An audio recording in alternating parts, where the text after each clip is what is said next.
अपनी आंखों को बंद करें और चलें परमेश्वर के चरणों में। Hallelujah hallelujah hallelujah hallelujah hallelujah hallelujah hallelujah. पवित्र पवित्र पवित्र सेनाओं की हवा है सारी सृष्टि के मालिक, हे सारे जीवों के दाता, हे सारे श्वासों का करता, हे सनातन काल की हवा, हे सशक्तिमान परम पिता परमेश्वर पवित्र आत्मा प्रभु यीशु मसीह में फिर आपके चरणों के पास आते हो। हम आपसे विनती प्रार्थना आपने संभाला, हर ठोकरे मुसीबत से बचा।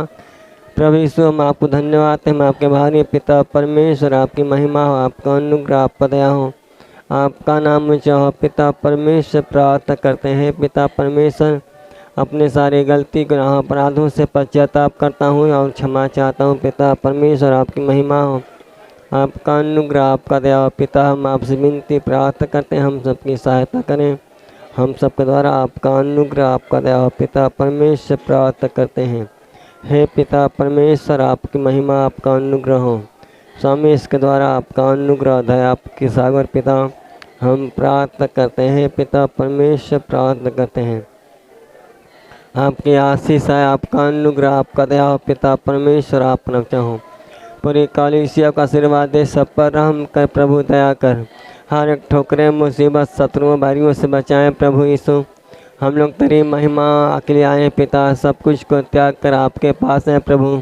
हर एक शत्रुओं बैरियों के है पिता, जीवन में तो काम कर पिता, सबके मनों को फेरे प्रभु, ताकि आपकी बड़ाई होता रहे, आपकी महिमा होता रहे। पिता परमेश्वर प्रार्थना करते हैं, आज के गीत वचनों में आशीर्वाद है। आपने कहा जो तुम्हें बोलना होगा उसी घड़ी बता, आपका अनुग्रह, आपका दया पिता धन्यवाद हैं। अगला भी समय हम आप अगला समय होता है यीशु नाम में, आमीन आमीन। हम लोग बैठ जाएंगे। आइए हम प्रभु को धन्यवाद दें,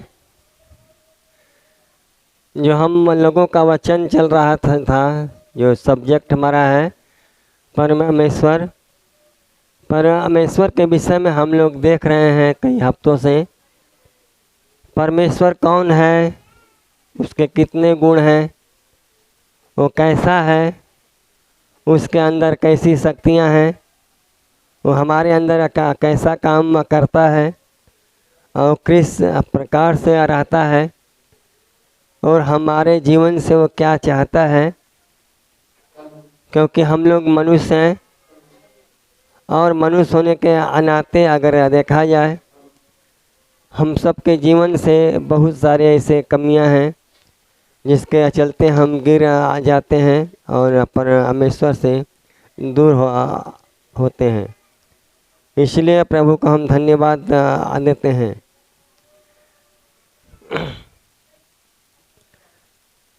महिमाशील महिमाशील हमारा परमेश्वर क्या है, महिमाशील है, जिसके अगर देखा जाए उनके जैसा और कोई परमेश्वर नहीं है उतना महिमा मिले। और देखा जाए तो 1/3 लोग हैं जो उन्हीं के कैटेगरी में आते हैं और उन्हीं के समानता में लोग प्रयास करते हैं, उन्हीं के जैसा बनने की कोशिश भी करते हैं। लेकिन सबसे सर्वश्रेष्ठ और महिमाशील परमेश्वर वही है जो हम सब का सृष्टि करता है, जो हम सबको बनाया है। निर्गमन 15 अध्याय का 11 पद। हे यहोवा, देवताओं में तेरे तुल्य कौन है? तू तो पवित्रता के कारण महाप्रतापी और अपनी स्तुति करने वालों के भय के योग्य और आश्चर्य कर्म का करता है। Hallelujah hallelujah hallelujah hallelujah. देखिए, वो सबसे 1/3 में सबसे सर्वश्रेष्ठ, यहाँ कहा जाए 100 में भी सबसे सर्वश्रेष्ठ है। और उसकी गिनती, उसकी महिमा अनंत काल तक होती है। उसके अंदर खासियत क्या है, उसकी महिमा लोग क्यों करते हैं, वो कहता है, हे यहोवा, देवताओं में तेरे तुल्य कौन है? तू तो पवित्रता के कारण महाप्रतापी है। क्या है? उसके अंदर पवित्रता है और पवित्रता के चलते वो महाप्रतापी है। हमारे अंदर क्या है? दुष्टता है। अक्सर मनुष्यों में दुष्टता पाया आ जाता है। अक्सर लीडरों में, पास्टरों में, सेवकों में, विश्वासियों में दुष्टता पाया आ जाता है।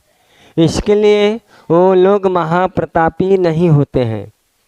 लोग अपने हिसाब से, अपने पॉलिटिक्स से, अपने बुद्धि से, अपने दिमाग से चलते हैं। आज इसीलिए पूरा मसीही समाज हो या सेवक समाज हो या लीडर समाज हो, सब लोग गिरते जाते हैं, क्योंकि लोग अपने हिसाब से चलते हैं, अपने हिसाब से अपनी मनमानी लोग करते हैं और मनमानी करने में अपने आप को अशुद्ध करते हैं। कोई ज़रूरी नहीं है कि जो व्यभिचार करता है वही अशुद्ध होता है। यदि हम परमेश्वर की आज्ञा के अनुसार नहीं चलते हैं तो भी हम परमेश्वर की आज्ञा को तोड़ते हैं, हम अशुद्ध आ गए हैं। अशुद्ध होना परमेश्वर से दूर होना, परमेश्वर के जैसा नहीं होने का मतलब है हमसे वो भेद रखता है, हमको अपने लायक नहीं समझता है, इसलिए वो हमको अशुद्ध जानकर हमें दूर रखता है, हमको वो छूना भी नहीं चाहता है। इसलिए प्रभु को धन्यवाद देते हैं। और देखिए, हम हो या आप हो, हम लोगों के अंदर परमेश्वर का शक्ति कब बढ़ेगा, आशीष कब बढ़ेगा और किस प्रकार से बढ़ेगा? बाइबल कहती है हमारे पवित्रता से। जिस भाई और बहन के पास पवित्रता है उनके अंदर परमेश्वर की शक्तियाँ बढ़ती आ जाएगी, परमेश्वर का ज्ञान बढ़ता जाएगा। और जिनके पास ये पवित्रता नहीं है उनके पास घटता आ जाएगा। लोग, आप दाऊद को देखिए, जब तक वो पवित्र था तब तक परमेश्वर का बल बढ़ता गया। भले से बहुत सारे राजाओं को मार कर उनके पत्नियों को अपना पत्नी बनाया तो भी वो निर्दोष ठहरा, क्योंकि वो अपना पत्नी बना लिया था। लेकिन जिस दिन उन्होंने हित्ती उरिया के पत्नी को के साथ व्यभिचार किया, उसके पति को लड़ाई में मरवा दिया, अपना पत्नी बनाया, उस दिन से उसकी आशीष घट गई। जहाँ उसके अंदर पाप बढ़ा उस दिन से उसकी आशीष घट आ जाती है, उसके पास विपत्ति की घड़ी घरा आ जाती है। आज हमारे परिवार में इतना विपत्ति क्यों है, इतना संकट क्यों है? क्योंकि हमारे परिवार में सब के सब लोग शुद्ध नहीं हैं, सब के सब लोग पवित्र नहीं हैं, सब के सब लोग परमेश्वर के वचन पर नहीं चलते हैं। आज हम यीशु मसीह को मानते हैं तो उसके आदर्श को देखते हैं, उसके नियम और कायदा कानून को देखते हैं को किस प्रकार से हमें चलने को आज्ञा देता है और किस प्रकार से चला। इसके पहले हम परमेश्वर के नाम से जानते थे, परमेश्वर यहोवा के नाम से जानते थे, फिर लोगों ने परमेश्वर के नाम से जाना। उसके बाद जब यीशु मसीह आया तब लोग यीशु मसीह के नाम से जानते हैं, वो हमारा प्रभु है, हमारा उद्धार करता है। और उन्होंने परमेश्वर यहोवा के, परमेश्वर के हर एक नियम को यहाँ पर मनुष्य के रूप में आकर पूरा करते हैं, एक भी नियम नहीं तोड़ते हैं। जो अधूरा नियम था उसको आकर यहाँ पर पूरा किए हैं। आज अगर जो भी यीशु मसीह किए हैं सब अच्छा किए हैं, और उन्होंने जो हमें निर्देश देकर गए हैं वो भी बहुत अच्छा हुआ है। अगर उनके अनुसार हम चलते रहें और करते आ रहें तो ज़रूर है कि हम आशीष ज़रूर पाएंगे। और आशीष हम नहीं पाते हैं, ये हमारी कमी है, ये आपकी का कमी है। हमारे अंदर शुद्धता और अपवित्रता नहीं है। हमारे अंदर डाह भरा है, कलह भरा है, राजनीति भरा है। हम लोग पालिश मारते हैं। हम सोचते हैं शैतान भी खुश रहे और प्रभु भी खुश रहे। इस दशा में हम गिरते ही आ जाते हैं, हमारी आशीषें कम होती आ जाती हैं। दाऊद एक बार गिरा लेकिन फिर उठ आ गया। उन्होंने पछताया और बहुत पश्चाताप किया, बहुत पछताया, बहुत पश्चाताप किया। दाऊद के ऊपर से विपत्ति हट आ जाती, उसके पश्चाताप चलते। और हमारी आपकी हर महीने में हम बीमार पड़ते हैं, हर हफ्ते बीमार पड़ते हैं। 1-2 महीना 4 महीना नहीं बीतता, फिर हम बीमार पड़ते हैं, फिर हम डॉक्टर के पास, फिर हम परेशान होते हैं। आखिर क्यों? क्योंकि हमारे अंदर कहीं न कहीं कमी जब शैतान देखता है उसी पर अटैक करता है। मन सबसे बड़ा धोखा देता है, हमारे मन को बहका देता है, हमारे मन को विचलित करके। पर वो चाहता है शैतान कि लोग परमेश्वर की महिमा ना करें। और घर में देखिए, हमारे बच्चे, आपके बच्चे, परिवार में कितनी परेशानी है, कितनी प्रॉब्लम है। जब शैतान डाल देता है तो लोग सोचने पर मजबूर हो जाते हैं कि हम लोग प्रभु को मानते हैं लेकिन इतना परेशान है, इतना परेशान है क्योंकि हम परमेश्वर की आज्ञा का पालन नहीं करते हैं। बाइबल का कहती है, देवताओं में तेरे तुल्य कौन है? 1/3 में देवताओं में तेरे तुल्य कोई नहीं है। अगर देखा जाए तो जितने भी लोगों में लोग बड़ाई करते हैं, लोग महिमा करते हैं, हम लोग मानते थे कि हमारा ये भगवान है, वो भगवान है, सब लोग हैं, सब में वो कहता है, वो कहता है तू तो पवित्रता के कारण महाप्रतापी और अपनी स्तुति करने वालों के भय योग्य और आश्चर्य कर्म का करता ठहरा। केवल उसके अंदर पवित्रता के चलते। और जो आश्चर्य कर्म करता था कैसे होता था? उसके पवित्रता के चलते। अगर हम और आप भी इसी पवित्रता को पकड़ ले तो हमारे और आपके जीवन से भी आश्चर्य कर्म होगा। लोग परमेश्वर की महिमा करेंगे, लोग परमेश्वर की महिमा को देखेंगे। लेकिन हमारे अंदर ईमानदारी होना जरूरी है, खराई सिधाई होना जरूरी है, और सबसे इसमें सबसे श्रेष्ठ है पवित्रता। हम अपने शरीर को ना बेचें, हम अपने शरीर का अनादर करें। जिनका शादी नहीं हुआ है प्रभु से प्रार्थना करें कि हमारे योग्य अवर मिले या वधु मिले, और जिनका हो गया है वो अपने पर संतुष्ट रहे।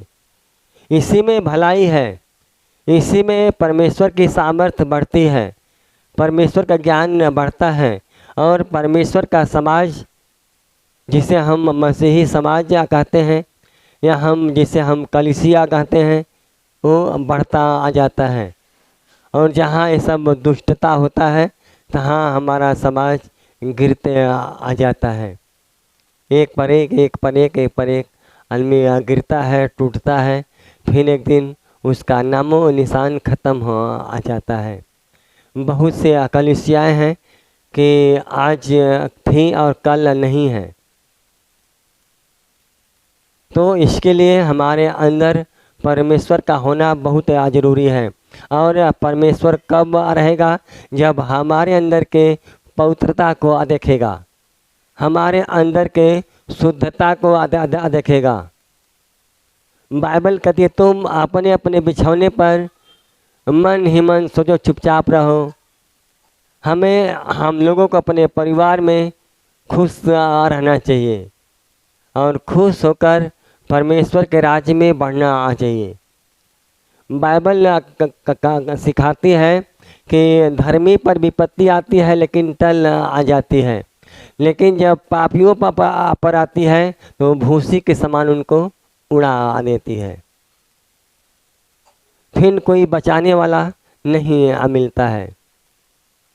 तो इसके लिए हमें सोचना है और देखना है कि प्रभु हमें कैसे आज्ञा देता है और किस प्रकार से चलने को कहता है। अब देखिए गर्मी का मौसम समाप्त होने वाला है और बारिश आ जाएगा।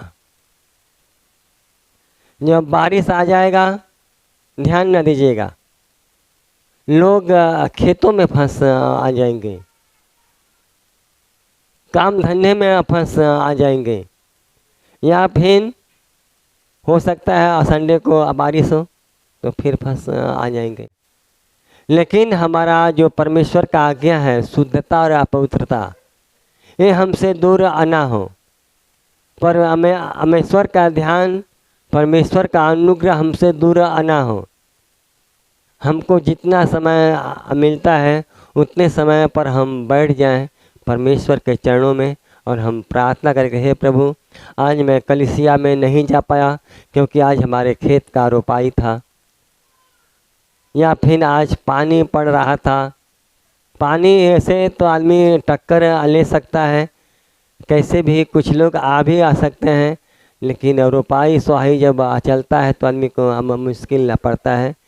उस समय हमें थोड़ा अपने ध्यान में देखना चाहिए ताकि प्रभु हमें किस रीति से बचाता है। तो यह देखिए परमेश्वर की कृपा है और परमेश्वर की दया है। इसीलिए पवित्रता के कारण महाप्रतापी और स्तुति करने वालों के भय के योग्य और आचार कर्म का करता है। वो महिमाशील है, वो महिमा के योग्य हमारा परमेश्वर है। हर हाल में, चाहे हम कम दिन के विश्वासी हों या हम ज़्यादा दिन के अविश्वासी हों, लोग कहते हैं सबका मालिक एक है। सबका मालिक एक है जो महिमाशील है, जो महिमा के अयोग्य है, उसकी पूरे हिंदुस्तान में लोग महिमा करते हैं। अगला पॉइंट देखें, भजन संहिता 145 का 5। मैं तेरे ऐश्वर्य की महिमा के प्रताप पर और तेरी भांति भांति के आश्चर्य कर्मों पर ध्यान करूँगा। वो कहता मैं तेरे ऐश्वर्य की महिमा तथा के प्रताप पर और तेरे भांति भांति के आश्चर्य कर्मों पर ध्यान करूँगा। वो हमारे जीवन से जितना भी काम करता है परमेश्वर, उस पर वो ध्यान करता है। परमेश्वर का राज्य बढ़ता है या परमेश्वर के प्रति आपके अंदर जो शोहरत बना है, जो आपके साथ ज़्यादा लोग जोड़ते हैं या काफ़ी दूर तक आपको प्रभु पहुंचा देता है, जिसे हम सर्व कहते हैं, जिससे काफ़ी फैलाव होता है और काफ़ी चिन्ह चमत्कार आदि दिखाता है, उसको भी वो कहता है मैं उस पर ध्यान न दूंगा। वो ध्यान देने को कहता है ताकि परमेश्वर की महिमा हो।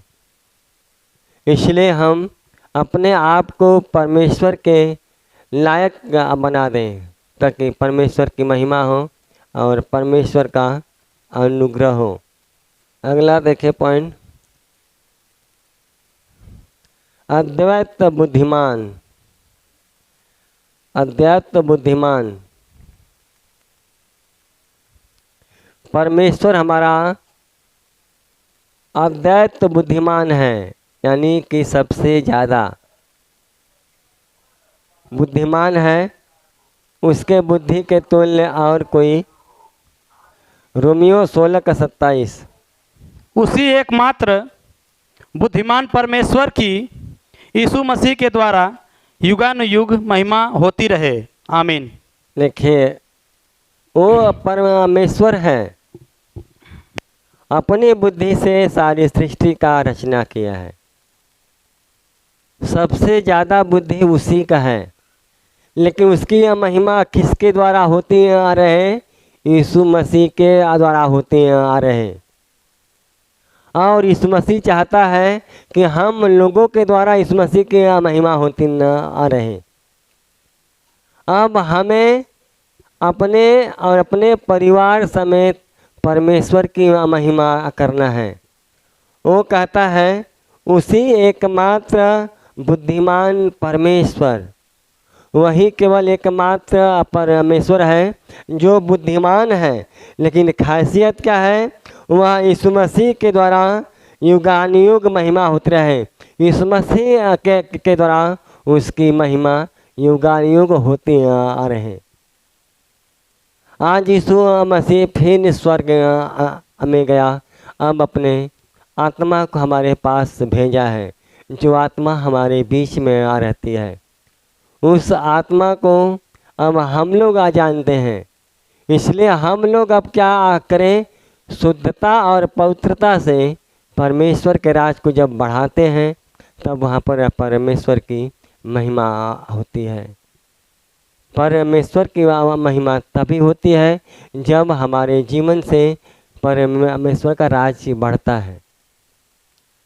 और हर हाल में हमारे जीवन में परमेश्वर का राज बढ़ना चाहिए। कोई भी विश्वासी हो, अगर आपके जीवन में कोई फल नहीं लगा, आपके जीवन से एक भी विश्वासी नहीं बढ़े, आपके जीवन को देखकर या आपके जीवन में जो परमेश्वर चमत्कार किया है, आपको चंगाई दिया है या आपको सामर्थ दिया है या बुद्धि और ज्ञान समझ दिया है, किसी भी प्रकार से आपके अंदर कोई भी ऐसा बात किया है, प्रभु का ऐसा आशीर्वाद दिया है जिसको आपके पड़ोसी देखकर विश्वास करके आपके पास फिर प्रभु के पास आते हैं, तब वहाँ पर आपके द्वारा परमेश्वर की महिमा होती है। अगर हम 10 साल में अभी तक हम अकेले के अकेले अविश्वासी हैं, तो आप एक बांझ अविश्वासी हैं, जिसे लोग बांझ स्त्री कहते हैं, जिसे लोग बिन बच्चे वाली औरतों को कहते हैं। बाइबल कहती है जब तक औरतें बच्चा पैदा नहीं करती हैं, वो श्रापित होती हैं। और बच्चा पैदा कब होता है? स्त्रियों को जब उनका शादी होता है, शादी होने के बाद ही बच्चा पैदा होते हैं। उसके बाद अगर बच्चा पैदा नहीं हुआ तो उनको लोग कहते हैं ये परमेश्वर की ओर से श्रापित है, परमेश्वर ने इनको कोख को बांध रखा है। या फिर लोग शैतान को दोष दें कि शैतान ने इनके कोख को बांध रखा है। लेकिन बाइबल के अनुसार अगर हम देखें, परमेश्वर ने सारा और अब्राहम को 90 साल के बाद उनका कोख को खोल दिया। तो हमारे कोख को खोलता है।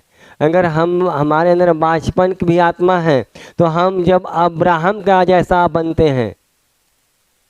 कोई भाई है 1 साल 2 साल देखता है, 3 साल, तो सोचता है कि अब प्रभु हमें आशीर्वाद नहीं देगा, हमने 1 साल तो जाकर देख लिया। और लोग फिर अपने मन को बदल देते हैं। वहाँ पर उनकी स्थिति फिर जस का तस होती है। अब्राहम अपने आखिरी श्वास तक, अपने बुढ़ापे तक उनका विश्वास कमज़ोर नहीं हुआ। उन्होंने अपने मन में कभी ये नहीं सोचा कि हमारे पास बच्चे नहीं हैं तो हम परमेश्वर को कोसें। आज अगर हमारे बहुओं को, हमारे बेटियों को बच्चे नहीं होते हैं तो हम प्रभु को बहुत बार कोसते हैं। लेकिन अब्राहम के मुख से हम लोग एक भी बार ऐसा शब्द नहीं सुनते हैं जो कि परमेश्वर को कोसे। अंत में परमेश्वर ने अब्राहम का भक्ति देखकर, उसका सीधाई देखकर, उसका पवित्रता देखकर कोख को खोलना देता है। अब्राहम के पत्नी का विश्वास कमज़ोर होता है। वो अपने नौका रानी को, अपने पति को देती है, इसी हमारा वंश चलेगा। अंत में अब्राहम अपने पत्नी का बात मान लेता है। अपने पत्नी का बात मानने के चलते देखिए अब्राहम कितना धर्मी 18 कि आज पूरा समाज, मसीही समाज अब्राहम का नाम लेता है कि अब्राहम के ही द्वारा आशीष मिला। या तो फिर हम लोग नूह का नाम लेते हैं। आदम के ज़माने के बाद जिस समय जल प्रलय हुआ था, उस समय प्रभु ने नूह को बचाया था, नूह के पूरे परिवार को। उसके बाद आता है अब्राहम का नाम। उसके बाद नाम तो तमाम है, लेकिन हमें देखना है इसके बीच में कि हम किस नाम लायक हैं। हम नाम तो सुनते हैं, लेकिन उन नामों में हम किस नाम लायक हैं। अभी अगले संडे आपने सुना गवाही, 18 साल के बाद परमेश्वर ने उस फौजी के औरत का बचपन तोड़ा था, जो आई थी सोनभद्र से। सोचिए, वो प्रभु है। 1 साल नहीं, 18 साल के बाद उनके आदमी फोर्स में रहते हैं। वो चाहते तो दूसरी शादी कर लेते, 18 साल इंतज़ार नहीं करते, लेकिन उनका विश्वास मजबूत था। उनके पता था कि परमेश्वर है जो आज चाहे कल बच्चा हमको देगा। उनका विश्वास मजबूत था। उनके विश्वास के द्वारा उन्होंने 18 साल के बाद परमेश्वर ने उस बहन का कोख खोल दिया। और देखिए अगले संडे आकर गवाही दी कि परमेश्वर ने उन्हें किस रीति से आशीर्वाद दिया। 18 साल में कितने लोग क्या क्या बात नहीं उनको कहे होंगे, कितना बात वो झेली होगी, अपने नैहर से भी और अपने ससुराल से भी। तो यह है, देखिए, परमेश्वर का एक रस्म होता है, एक रीति रिवाज होता है, एक व्यवस्था होता है, एक प्लान होता है कि हमें किस रीति से आशीर्वाद देना चाहता है। वो आशीर्वाद देना चाहता है, लेकिन हम उससे आशीर्वाद लें। 1 तीमुथियुस 1:17। अब सनातन राजा अर्थात अविनाशी, अनदेखे, एकमात्र परमेश्वर का आदर और महिमा युगानुयुग होती रहे। आमीन। परमेश्वर को हम लोग देखे नहीं हैं, देखे नहीं हैं, लेकिन हमारे एक विश्वास, परमेश्वर का वचन, और जो हमारे परिवार में या हमारे गांव में या हमारे लोगों के बीच में महिमा करता है, उसको देखकर हमारा विश्वास बढ़ता है कि वही एकमात्र परमेश्वर है जो हमारा उद्धार कर आ सकता है, जो हमें आशीष दे सकता है, जो हमें चंगा कर आ सकता है। इसलिए परमेश्वर को हम धन्यवाद देते हैं।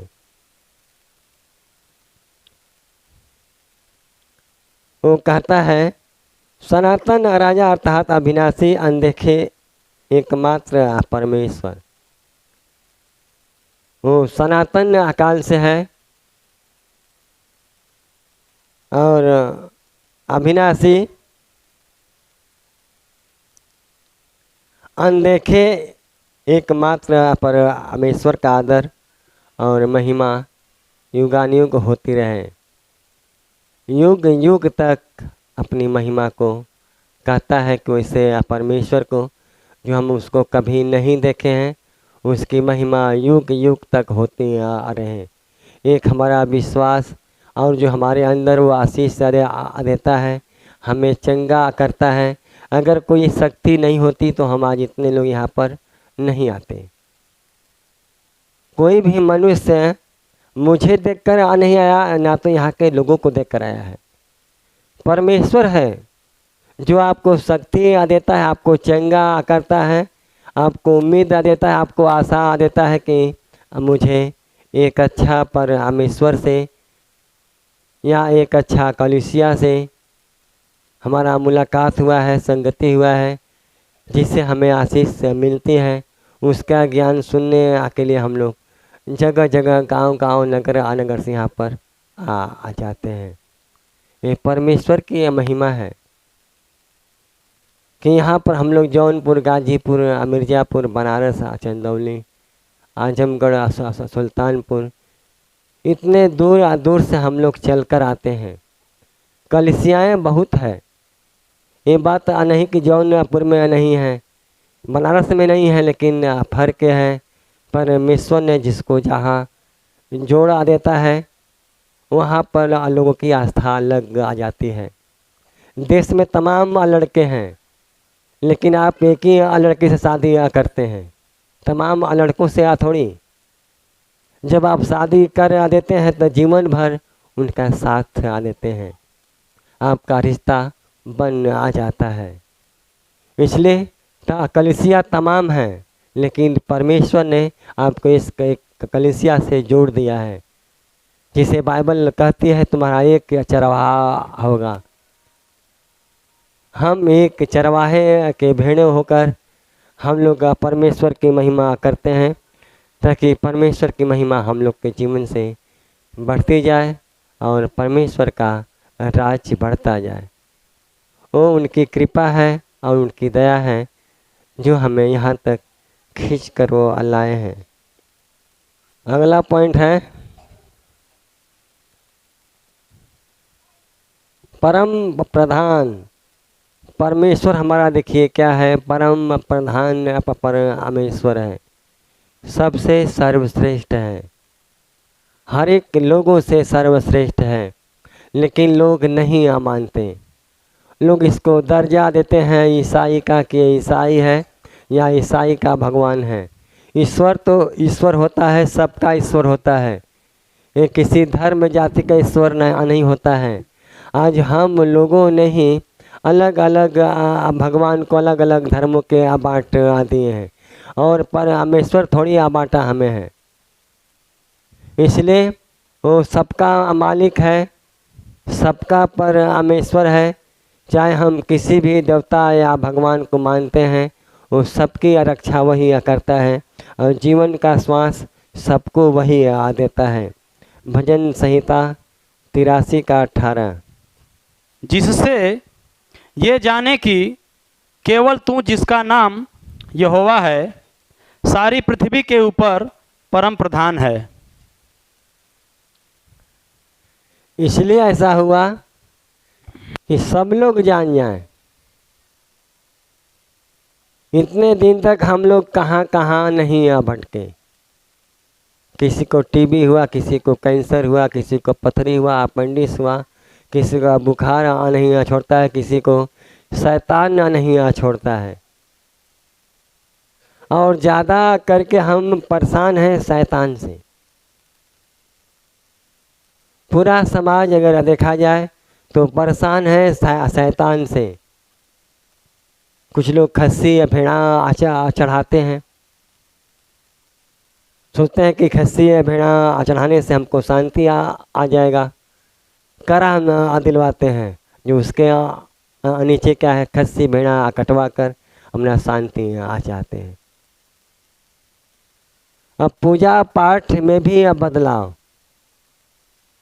है, परमेश्वर का नियम नहीं है। वो किसी के खस्सी भेड़ा से, करा से, पाठ से खुश नहीं है। वो तो केवल दिल से आप उनको धन्यवाद दो, खुश होता है। उनकी खुशी यही में होती है, और खस्सी भेड़ा काट देने से वो खुश नहीं होता है, क्योंकि वो तो बनाया है खस्सी भेड़ा हर एक जानवर को आप के लिए, ताकि आप खाकर संतुष्ट हो जाए। जिन्होंने सब कुछ को बनाया है उसे आप क्या खिला सकते हैं, उनको आप क्या दे आ सकते हैं। इसलिए वो कहता है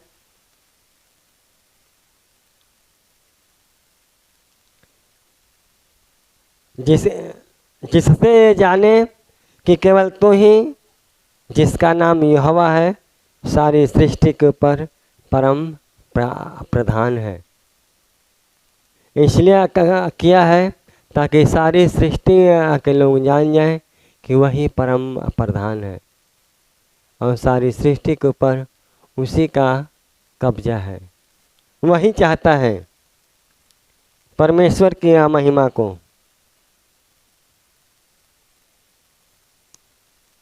प्रेरित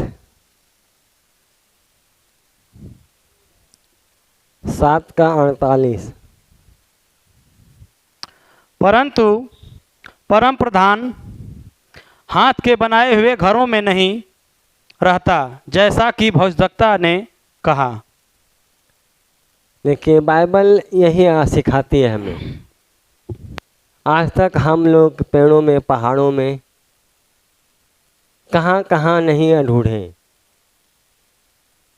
जो सारी सृष्टि का रचना है, सब कुछ बनाया है, वो किसी और स्थान में नहीं आ रहता।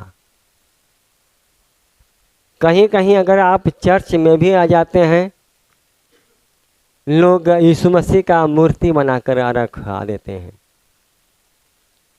या मरियम यूसुफ का मूर्ति बनाकर रखा देते हैं। लेकिन बाइबल देखिए क्या सिखाती है। वो साफ कहा है परम प्रधान हाथ के बनाए हुए घरों में नहीं रहता है। जैसा कि भविष्यद्वक्ता ने कहा, प्रभु कहता है स्वर्ग मेरा सिंहासन और पृथ्वी मेरे तले की पीढ़ी है।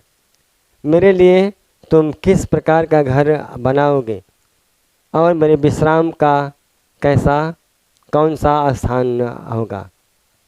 क्या ये सब वस्तुएं मेरे हाथ की बनाई नहीं है? हे हठीले और मन और कान के खतना रहित लोगों, तुम सदा पवित्र आत्मा का विरोध करते हो। अगर हम यीशु मसीह का भी मूर्ति रखते हैं तो हम पवित्र आत्मा का विरोध करते हैं। यदि हम गले में क्रूस पहनते हैं तो पवित्र आत्मा का हम विरोध करते हैं। घर में हम क्रूस भी रखते हैं, ये उनका विरोध है, क्योंकि वो किसी चीज़ में नहीं है।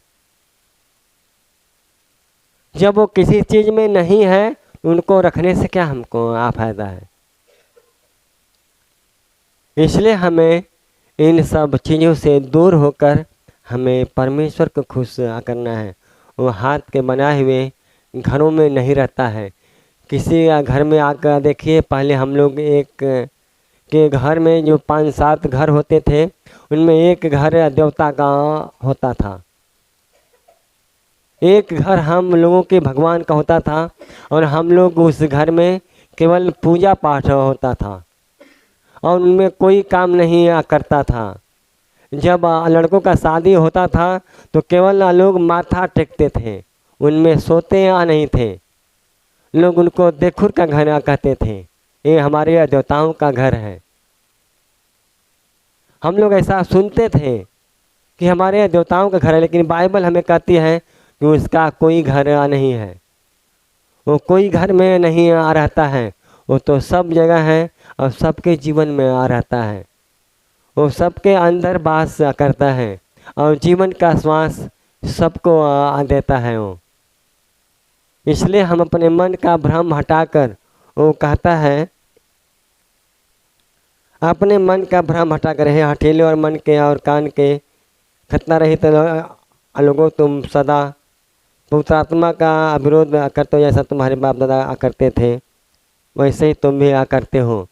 अगर जैसा हमारे बाप दादा किए थे वैसा हम भी करते हैं, उन्हीं के पीछे चलते हैं, तो ये भी पवित्र आत्मा का विरोध है। इसलिए हम अपने आप को बचें और बचाएं ताकि परमेश्वर की महिमा हो। अगला है सिद्ध।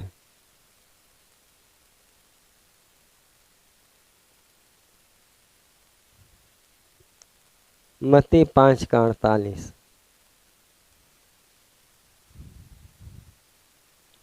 इसलिए चाहिए कि तुम भी सिद्ध बनो, जैसा तुम्हारा स्वर्गीय पिता सिद्ध है।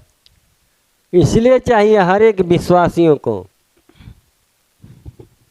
इसलिए चाहिए मैं नहीं, ये बाइबल हमें सिखाती है। बाइबल हमें सिखाती है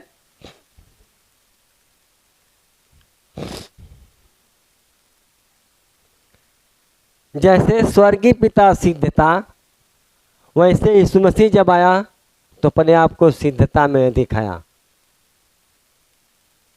और जब आज यीशु मसीह है तो आज हम लोगों को भी यीशु मसीह के सामने सिद्धता में दिखना चाहिए। जिस प्रकार से यीशु मसीह सिद्ध होता गया, उसके सामने बहुत सारे कठिनाइयाँ और परेशानियाँ आया, लेकिन उन्होंने सबका सामना करते हुए आगे बढ़ते गए। आज हमारे भी पास कितने भी परेशानी या समस्या आए, हम उसको पीछे छोड़कर हम आगे बढ़ते जाएं। हम उसमें उलझे ना, हम उनमें उलझकर फंसे ना, हम लोग बढ़ते जाएं ताकि उस शैतान जो हमारे परिवार को बर्बाद करना चाहता है, चाहे वो किसी रीति से, या हमें हमारे परिवार में बीमारी डालकर या किसी को सताकर, तो हम उसका सामना करा सकें। वो कब डरता है? जब हमारे अंदर ही प्रभु यीशु मसीह को देखता है, या फिर प्रभु यीशु मसीह के साथ साथ हमारे अंदर पवित्रता को देखता है। अगर हम यीशु मसीह को मानकर भी हमारे पास दुष्टता है तो फिर हम गिर आ जाते हैं। दुष्टता प्रसन्न नहीं है प्रभु को, पवित्रता प्रसन्न है। इसलिए हम सिद्ध बने। वो बाइबल कहती है, इसलिए तुम्हें भी चाहिए कि सिद्ध बनो जैसा तुम्हारा स्वर्गीय पिता सिद्ध है। हमें पिता के समान बनने को कहता है। आज हम चर्च में आते हैं तो बहुत अच्छे से बैठते हैं, अच्छे से प्रार्थना सुनते हैं, प्रार्थना करते हैं, वचन सुनते हैं। जब घर पे आ जाते हैं तो फिर हम पहले रीति रिवाज में, पहले संस्कार में फंस कर फिर पाप करते हैं। हमारा जीवन जिस प्रकार से बाइबल हमें सिखाती है, अगर हम सीखते जाएं और चलते जाएं तो हम आशीर्वाद 100 गुना पाएंगे। 100 गुना आशीर्वाद पाने का एक ही उपाय है, प्रभु यीशु मसीह को अपने अंदर सिद्ध बनाना और सिद्ध बनना। प्रभु यीशु मसीह को निहारना, उनको देखना कि प्रभु यीशु मसीह का कैसा था।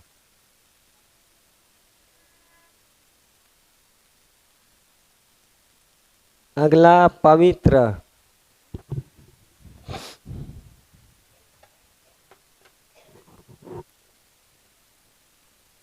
भजन संहिता 99 का 9।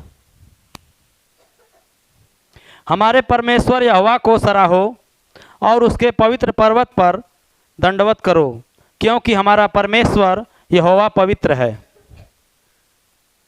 वही मात्र परमेश्वर है जो पवित्र है। वही है जो पवित्र है।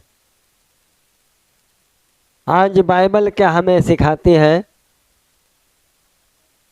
परमेश्वर यहोवा को सराहो।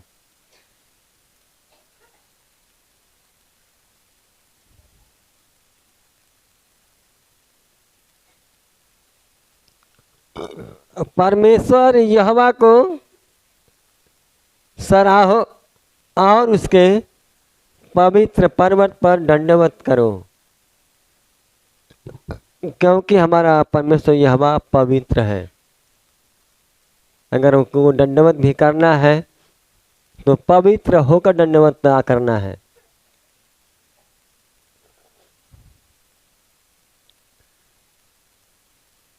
बाइबल हमें किस रीति से सिखाती है? देखा जाए, हम सबको बताती है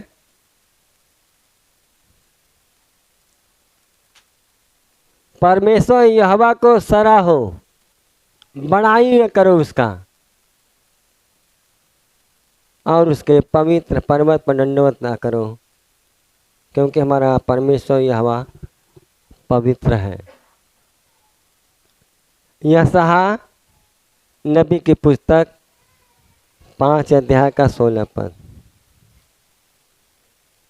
परंतु सेनाओं का यहोवा न्याय करने के कारण महान ठहरता, और पवित्र परमेश्वर धर्मी होने के कारण पवित्र ठहरता है। जिसके उसके अंदर का गुण देखिए, उनका व्यवहार देखिए, उनका चाल चलन ना देखिए, उनका नाम इतना महान क्यों है। लोग सब कुछ को त्याग कर और छोड़कर उनके पास क्यों आते हैं।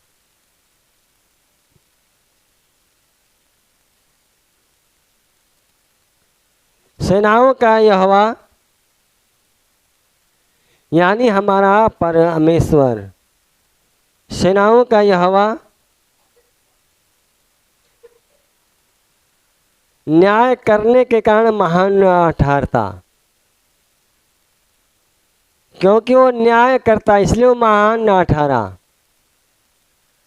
अगर वो न्याय नहीं करता तो महान नहीं ठहरता। चापलूस लोग महान नहीं होते हैं, झूठ बोलने वाले लोग महान नहीं होते हैं। झूठ कभी न कभी उनका पकड़ा आ जाएगा। आप 1 बार 2 बार 3 बार झूठ बोलकर बच जाएंगे, लेकिन जिस दिन आप पकड़े जाएंगे अपने परिवार में या दोस्तों में या अपने घर में, उस दिन क्या होगा आपका। कोई भी व्यक्ति परिवार में रहता है या चोरी में अगर पकड़ लिया आ जाता है तो उसका ईमान घट आ जाता है।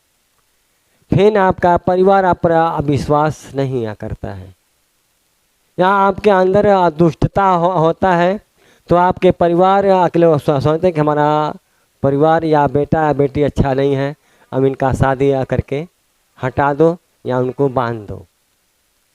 लोगों के अंदर एक मानसिकता बन जाती है कि आगे बिगड़े ना। ये बाइबल हमें इस प्रकार से सिखाती है कि हम बिगड़े ना। वो कहता है वो न्याय करने के कारण महान ठहरा। हमारा न्याय अच्छा हो, मुँह देखा न्याय ना हो। हम परमेश्वर जैसा न्याय करता था वैसा ही न्याय इस मसीह किया, इसलिए वह महान ठहरा।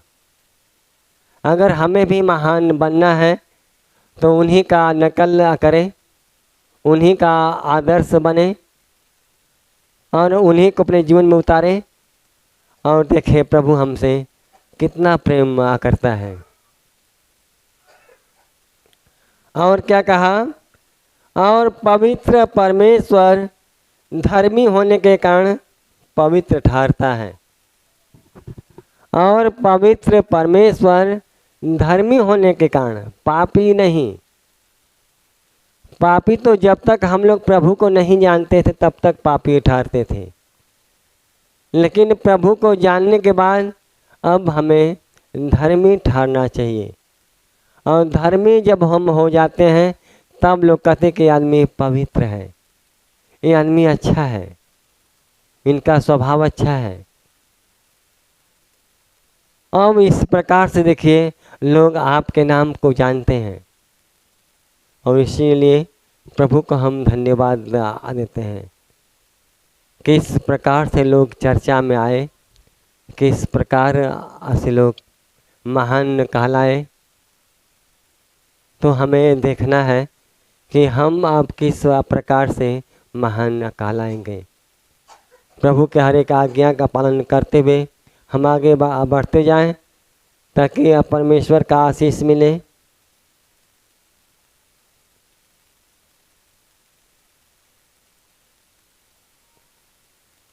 अगला है न्यायी। हमारा परमेश्वर न्यायी है। व्यवस्था विवरण 32 अध्याय का 4 पद। वह चट्टान है, उसका काम खरा है और उसकी सारी गति न्याय की है।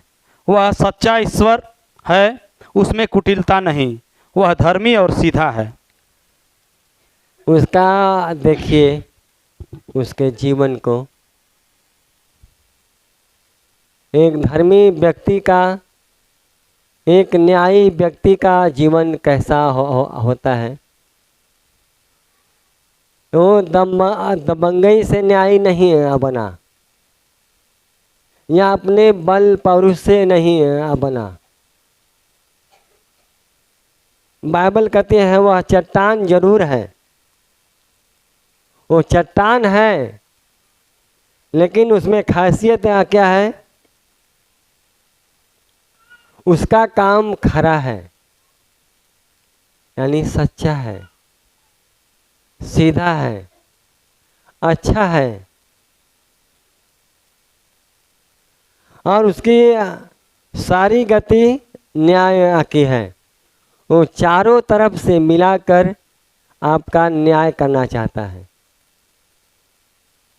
चारों तरफ से मिलाकर आपको जोड़ना चाहता है, आपको तोड़ना नहीं चाहता है। वो नहीं चाहता कि आप टूटे, वो किसी भी भांति से वो चाहता है कि आप जुटें और आप बढ़ते जाएं, आशीर्वाद पाते आ जाएं। वो हर पल और हर क्षण आपके साथ, आपका साथ देकर वो चाहता है कि लोग मुझको जाने। और क्या कहा है, वह सच्चा ईश्वर है, और किसी को नहीं कहा, केवल परमेश्वर को कहता है। वह सच्चा ईश्वर है, उसके जैसा और कोई ईश्वर नहीं है। तो आशीर्वाद आपको पाना है और परमेश्वर के जैसा बनकर पाना है। जिस प्रकार से परमेश्वर ने नगर नगर गांव गांव घूमकर अपना प्रचार किया, लोगों को आशीर्वाद दिया, लोग चंगे हुए। आज परमेश्वर ने कलीसिया बनाने को कहा था, आज लोग कलीसिया बनाए हैं इसलिए ताकि 10, 20, 50 गाँव के लोग एक ही दिन में प्रभु के आशीर्वाद को पालें, इसलिए बना है। इसलिए चलिए अगला वचन अगले एतवार को